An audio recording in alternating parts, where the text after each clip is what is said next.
부자 아빠 가난한 아빠. 부자들이 들려주는 돈과 투자의 비밀. 제1부. 부자들이 가는 길, 부자가 아닌 사람들이 가는 길. 오늘도 어제에 이어 31페이지부터 읽어드리겠습니다. 두 강력한 아버지의 영향을 받은 나의 사고의 차이가 삶에 끼치는 결과를 잘 볼 수 있었다. 나는 사람들이 정말로 사고를 통해 삶을 만든다는 것을 목격했다. 예를 들어 내 가난한 아버지는 언제나 이렇게 얘기했다. 나는 절대로 부자가 되지 못할 거야. 그리고 그런 예언은 현실로 나타났다. 반면에 내 부자 아버지는 언제나 자신을 부자라고 얘기했다. 그는 이런 식으로 얘기했다. 나는 부자이고 부자들은 이런 일을 하지 않는다. 그분은 큰 실패 후에 알거지가 된 뒤에도 여전히 자신을 부자라고 얘기했다. 그분은 이렇게 말을 하며 자신을 격려했다. 가난한 것과 알거지가 되는 것은 서로 다르다. 알거지는 일시적이지만 가난은 영원한 것이다. 내 가난한 아버지는 또 이렇게 얘기했다. 나는 돈에는 관심이 없다. 혹은 돈은 중요하지 않다. 하지만 내 부자 아버지는 늘 이렇게 얘기했다. 돈이야말로 정말 힘이다. 물론 우리 사고의 힘을 결코 측정하거나 평가할 수 없을지도 모른다. 하지만 나는 어렸을 때부터 내 사고와 내가 자신을 표현하는 방식에 조심했다. 내 가난한 아버지가 가난한 것은 돈을 적게 벌었기 때문이 아니라 부정적인 사고와 행동 때문이었다. 어렸을 때 아버지가 둘이었던 나는 어떤 사고를 선택해야 하는지 길을 생각했다. 나는 누구 말을 들어야 하는 걸까? 부자 아버지인가? 아니면 가난한 아버지인가? 두 분 모두 교육과 배움을 아주 높이 평가했다. 하지만 무엇을 배워야 하는지에 대해서는 의견이 달랐다.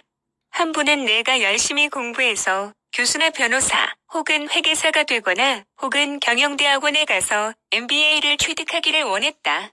다른 분은 내가 열심히 공부해서 부자가 되고 돈이 어떻게 움직이는지와 돈이 나를 위해 일하도록 하는 방식을 알기를 원했다.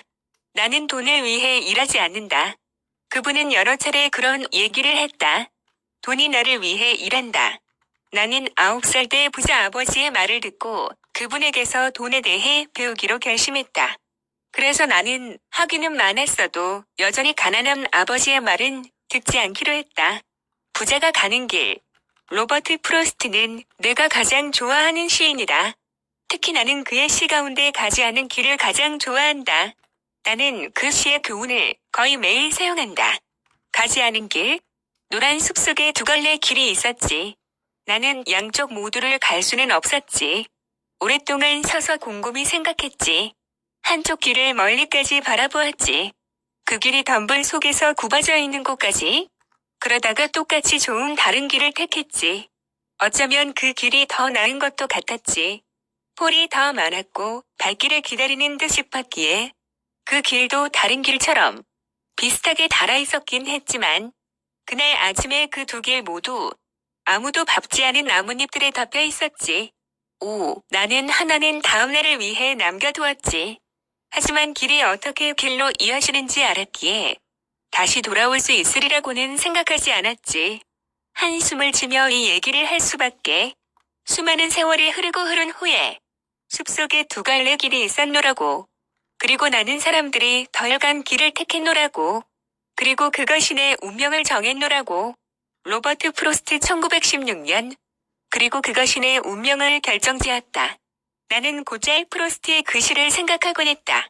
학식이 높은 내 아버지의 조언과 그 아버지의 돈에 대한 태도를 경청하지 않기로 한 결정은 아픈 결절이었다. 하지만 그것은 내 삶을 규정할 결정이었다. 그렇게 결정을 한 후에 돈에 대한 내 배움이 시작되었다. 부자 아버지는 나에게 30년 동안 내 나이 39이 될 때까지 배움을 주었다. 그리고 내가 그분이 애써 내게 가르치려 한 그 모든 것을 완전히 이해한 것 같았을 때 그분의 가르침은 끝이 났다. 돈은 일종의 힘이다. 하지만 더 힘이 센 것은 돈에 관한 지식이다. 돈은 있다가도 없지만 돈에 대한 지식이 있으면 그것을 통제할 수 있고 재산을 모을 수 있다. 긍정적 사고만으로는 충분치가 않다. 왜냐하면 대부분의 사람들은 학교에서 돈에 대해 배우지 못하고 그래서 평생을 돈 버는 데 바치기 때문이다. 내가 처음 돈에 대해 배우기 시작했을 때는 나이가 9살에 불과했기 때문에 부자 아버지가 나에게 가르친 교훈은 간단한 것이었다. 그러나 결국에는 이 모든 것이 6개의 주요 교훈으로 압축되어 30년 동안 반복되었다. 이 책은 그 6가지 교육에 관한 책이며 나는 부자 아버지가 나에게 얘기해 준 것처럼 아주 간단하게 이 책에서 설명을 했다. 이 교훈들은 해답이 아닌 지침이 될 것이다. 이 지침은 당신과 아이들이 점차 증가하는 변화의 불확실성의 세상에서 어떤 일이 일어나건 더 부자가 되도록 도와줄 것이다. 31페이지부터 34페이지까지 읽었습니다. 강남부 잡따라잡기 R&D 재테크 투자연구소 제공.